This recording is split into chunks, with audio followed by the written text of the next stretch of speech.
महाराणा लक्ष्मण सिंह के सबसे बड़े कुमार अरि सिंह जी शिकार के लिए निकले थे। एक जंगली सुअर के पीछे अपने साथियों के साथ घोड़ा दौड़ाए वे चले जा रहे थे।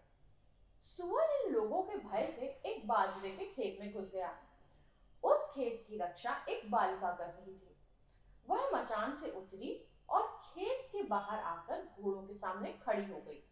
बड़ी नम्रता से उसने कहा, राजकुमार, आप लोग मेरे खेत में घोड़ों को लेके जाएंगे तो मेरी खेती नष्ट हो जाएगी। आप यहाँ रुके, मैं सुअर को मारकर ला देती हूँ। राजकुमार को लगा कि यह लड़की खाली हाथ भला सुअर को कैसे मार सकेगी। वे कौतूहलवश खड़े हो गए, पर उन्हें यह देखकर बड़ा आश्चर्य हुआ कि उस लड़की ने बाजरे के एक पेड़ को उखाड़कर तेज किया और खेत में निर्भय घुस गई।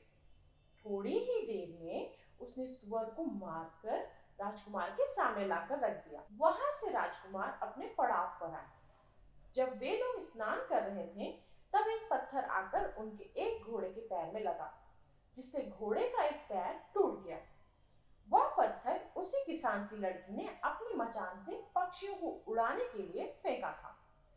राजकुमार के घोड़े की दशा देख वह अपने खेत से दौड़कर वहां आई और असावधानी से पत्थर फेंका गया, इसके लिए क्षमा मांगने लगी।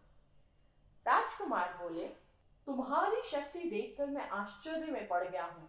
मुझे दुख है कि तुम्हें देने योग्य कोई पुरस्कार इस समय मेरे पास नहीं है।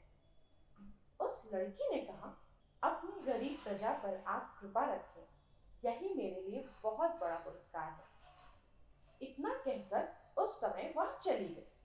सायंकाल राजकुमार तथा उनके साथी घोड़ों पर बैठे जा रहे थे। तब उन्होंने देखा कि वही लड़की सिर पर दूध की मटकी रखे दोनों हाथों से दो भैंसों की रस्सियां पकड़े जा रही है। राजकुमार के एक साथी ने विनोद करने के लिए धक्का देकर उसकी मटकी गिरा देनी चाहिए, पर जैसे ही उसने घोड़ा बढ़ाया, उस लड़की ने उसका इरादा समझ लिया। उसने अपने हाथ में पकड़ी भैंस की रस्सी को इस प्रकार फेंका कि उस रस्सी में उस सवार के घोड़े का पैर उलझ गया। घोड़े के साथ ही वह सवार भी धड़ाम से भूमि पर गिर पड़ा। इस निर्भय बालिका के साहस और शक्ति को देखकर कुमार अरि सिंह मुग्ध हो गए। उन्होंने पता लगाकर जान लिया कि वह क्षत्रिय कन्या है। स्वयं अरि सिंह ने उसके पिता के पास जाकर उसके विवाह की इच्छा प्रकट की। इस प्रकार अपने पराक्रम के प्रभाव से वह बालिका एक दिन चित्तौड़ की महारानी हुई। प्रसिद्ध राणा हमीरन ने उसी के गर्भ से जन्म लिया था।